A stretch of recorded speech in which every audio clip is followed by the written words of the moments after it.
Coming up on this episode of Outlook TV, Gay Games 11. A Two-Spirit showcase at the 9th Healing Our Spirits conference. Montreal Rendez-vous de la Drague Part 2, and much, much more. Hello and welcome to Outlook TV. I'm Emily Ann Fraser. And my name is T.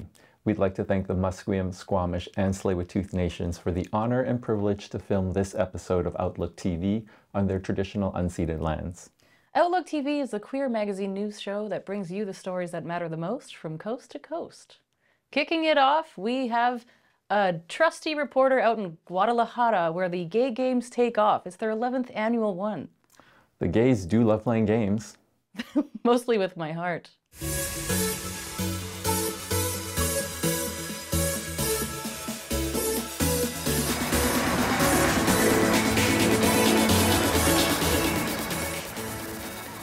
That making history, you know, for our society, for all Latin America, that's one thing. Second thing, when, I don't know if you saw the parade, people's faces, it was so much joy, excitement. People felt free. People felt equal.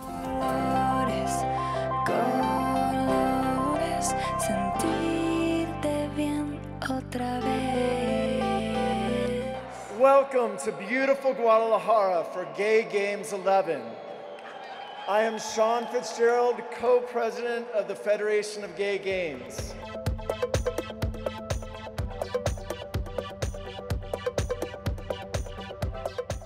It is so important to know that there is an event like this for the gay community. I think for him as well is for all the people in Taiwan, like we put out a team that's on the international stage representing Taiwan.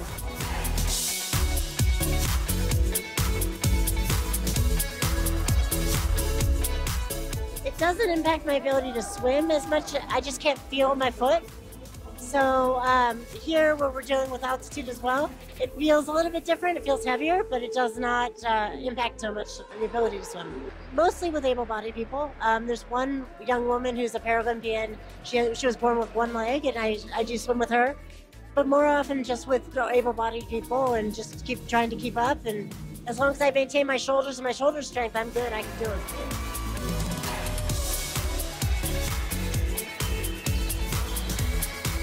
This one is formed specifically for the games. But we've all played with each other before, all throughout many tournaments in Canada and Paris. There's a few of us from Paris as well. I'm not gay, no. I've been trying to convert him for the last 8 years. It's an absolute blast. I've never had more fun playing volleyball than with the gays, honestly. And I started playing with Tony 2014. Yeah, so it's been almost 10 years for the both of us. Yeah, and he just keeps bringing me into these tournaments, and I can't say no, so.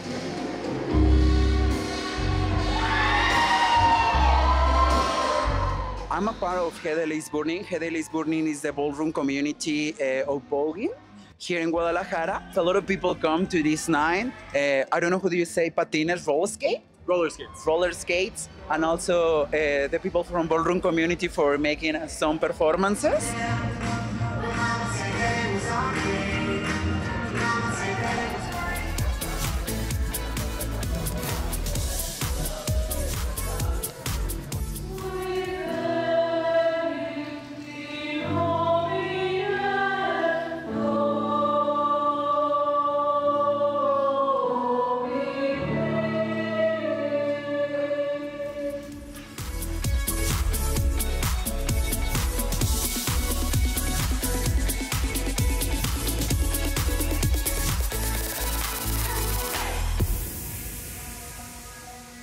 Angus has our next story on Vancouver's Cultural Crawl. Featuring Lauri Landry, a deaf queer local artist. We're in Vancouver's Chinatown, one of the locations for the East Side Culture Crawl. Today we're going to meet the main organizer and a Canadian artist that has a unique perspective on communication.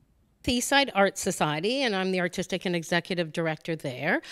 We produce the annual Culture Crawl, which now, as we just mentioned, is in its 27th year. And that's a major visual arts, design, and craft festival here in the city, where we have 500 artists who open up their studios.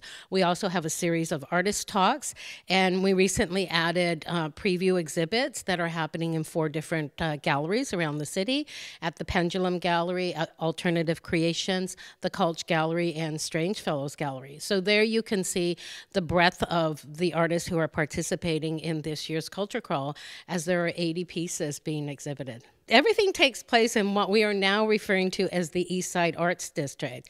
And that's a new kind of label that we're attaching to this area, because this area actually has the highest ratio of artists per capita than anywhere else in Canada. And when I say artists, I'm not just referring to visual artists, I'm also referring to performing artists.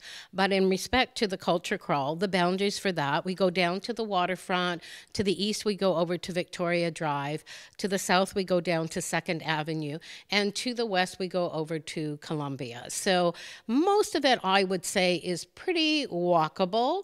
I think being a deaf queer artist, for me, to be more aware of the inaccessibility and how to navigate that world. And when I first being queer, I've always known I've been queer, and but it's never really a big part of my identity. You know, it's just I am. My subject matters.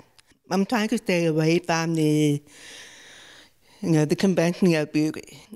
It's been covered enough by media and art and everything. I wanted to concentrate on the normal, like people who are overweight, people who are not picture perfect, and people with disabilities, because I feel that there's not enough representation in art for people with disabilities, whether they're deaf or deafblind or they have wheelchair. Yeah, so that's my goal, is to bring them onto the canvas and show the world that we are here. I have a exhibition in Toronto as well, and it's at the Deaf Culture Centre in the Distillery District. I want you to know that our website does stay up, and the artists that are currently involved in the crawl, all of the information is there, and they would love to see you even after the crawl. You can contact them. Usually all of their contact information is on their particular page on the website, and go and see them after the crawl. Don't be shy. Artists love to have the public come into their studio and love them to connect with their art. For Outlook TV, this is Angus Pratt in Vancouver. We're going to have to take a little break now. Give me a break. I'll give you one too. Meet back here in 5. How about you? You can take more time if you want.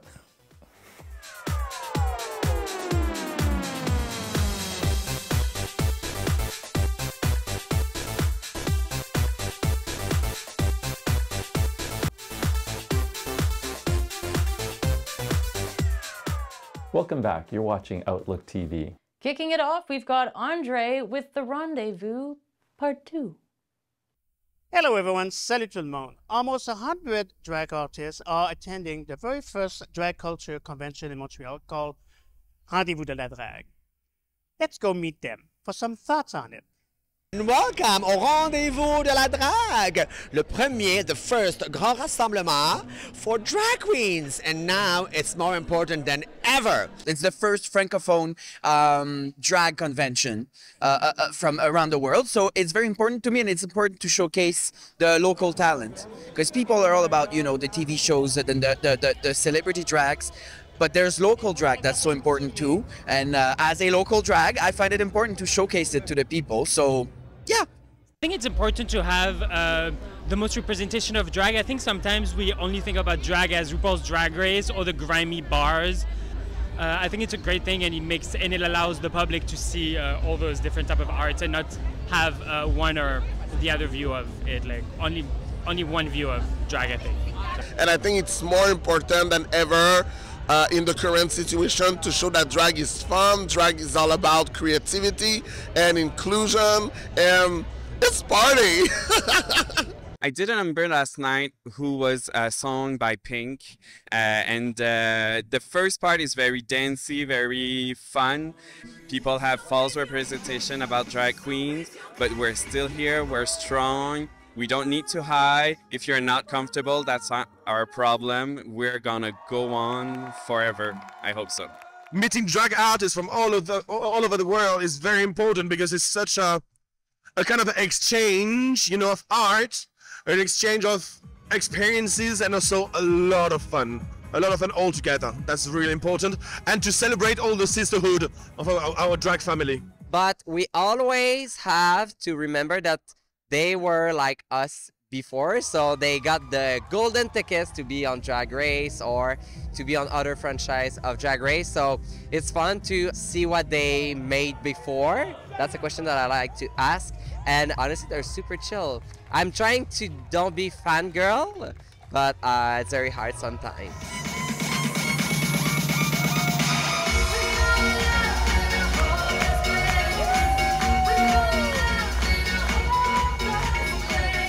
We all have the same thing in common. We all have our challenges of being in drag in our cities, and the struggles are basically the same thing. And it's just fun to see with different accents and different styles of makeup, and it's a lot of fun. I mean, we're a community, so it doesn't matter if we're near or far. We were looking to have people from all ages, families, kids, people who love drags, but also people who don't understand drag to come and discover the drag. And I think this is probably the biggest success of Les Rendez-vous de la Drague, to have all those people with smile and with sparkle in their eyes. And I think that's amazing to show that drags is for everyone.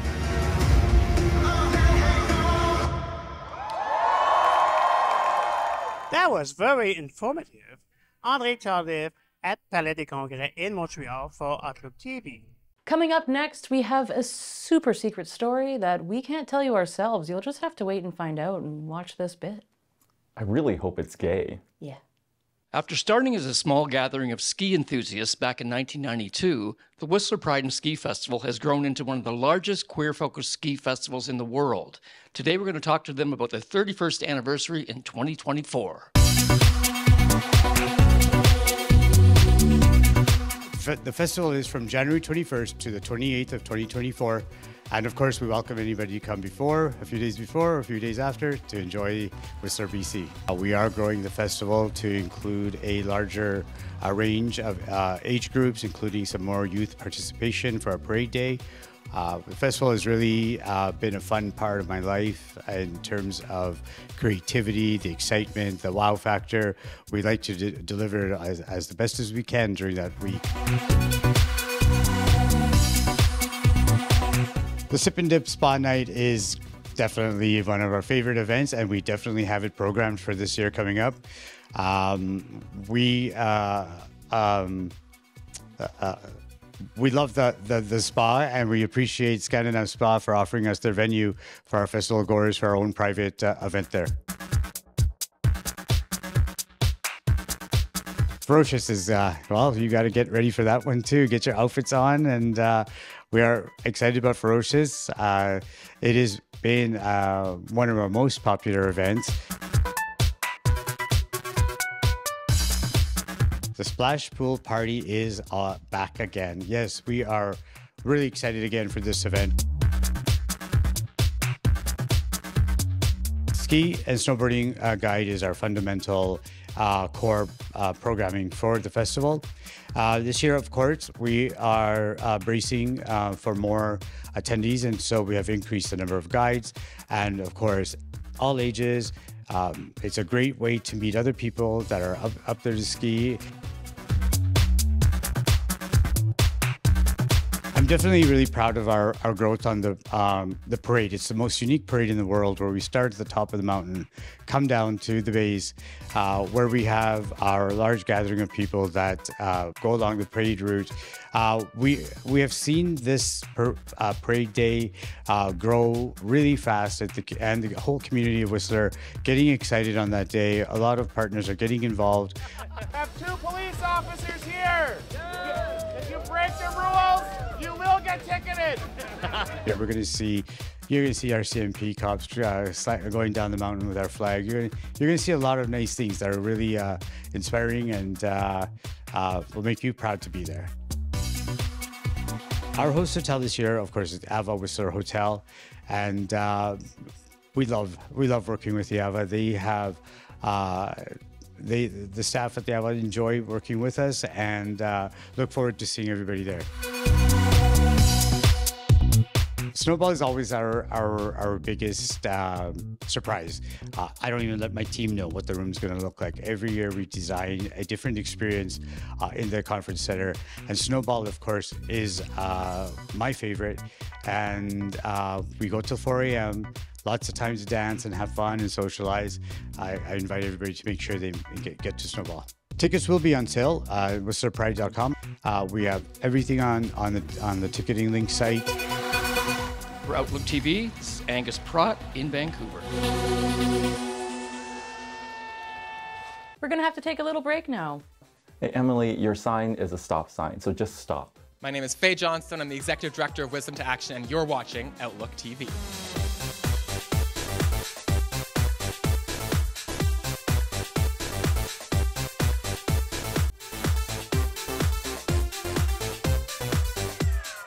Welcome back. You're watching Outlook TV. And we have Angus over at the CBRC, where he is at a health summit introducing newly found HIV self-testing units. Check it out. We're at the Community-Based Research Center Summit at the Coast Cole Harbour Hotel in downtown Vancouver to find out about what they're doing this year at the conference and also to find out about the Katie project. I believe that we will win. I believe that we will win.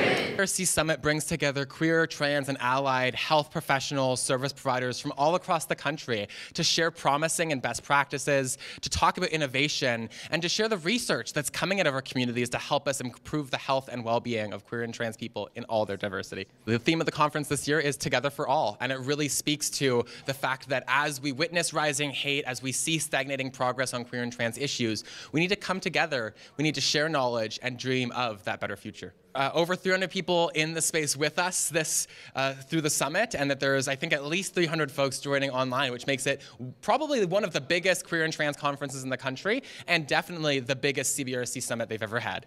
We need spaces like this, spaces where we can share, where we can talk about the work that we're doing, and just come together as a community. There's a lot of isolation out there, and so spaces like this are integral, and I have no doubt the summit's going to keep growing and thriving for years to come. We will refuse to be shoved back into any closets, because together we will win.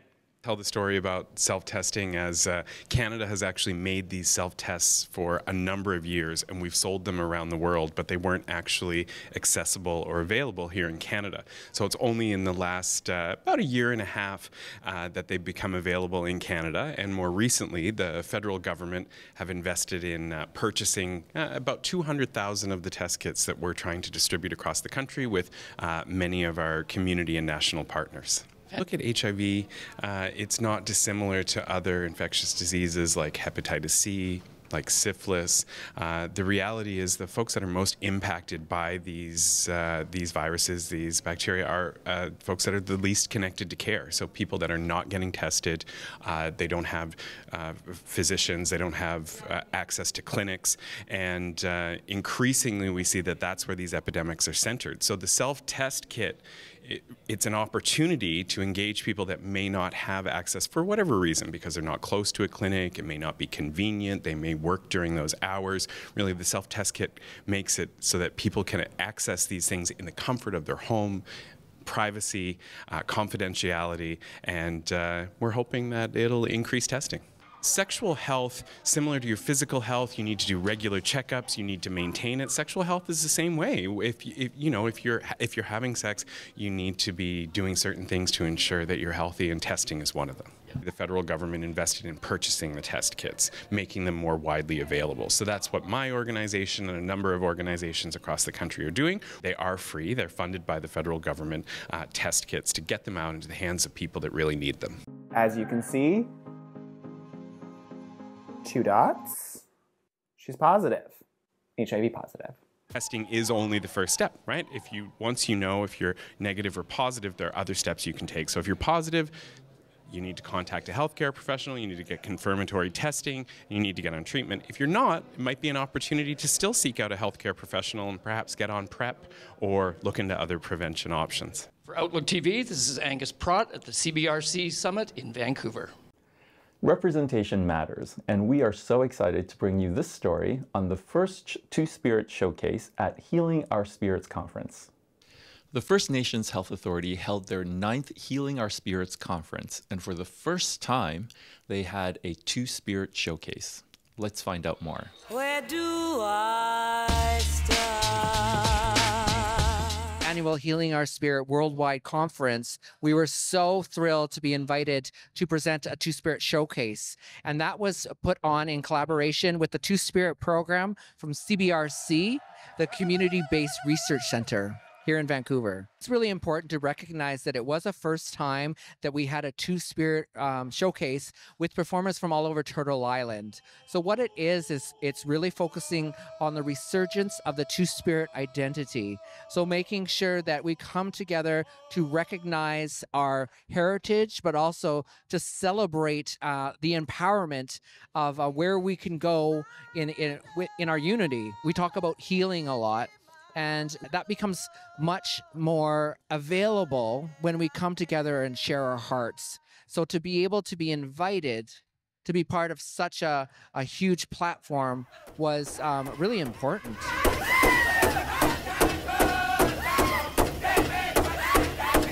Showcase was entertainment, so there was burlesque, there was singing, there was dancing, there was drag, and it really encapsulated sort of the diversity of Two-Spirit people. He's a friend of mine.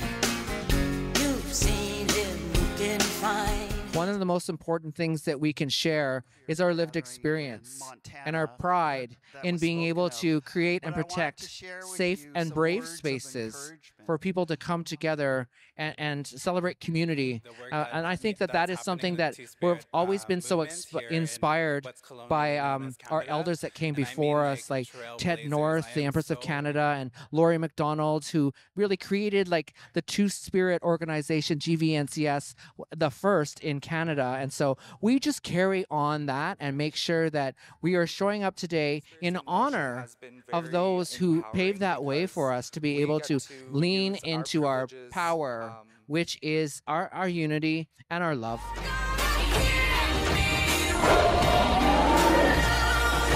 Something that we're working on is making sure that Two-Spirit people can come home. There's a lot of displaced relatives that haven't always felt included. And so what we're doing is we're showing up, we're standing tall, and we're creating spaces to welcome in people, to say we all need to lean into our power of ceremony and being able to come together and share our stories. Because as you know, the real pain that a lot of our relatives have to go to, it's really important to know that we have each other to lift each other up. We do a lot of times hear a lot about our trauma as Indigenous people, but I love to say, like, I'm a surf thriver.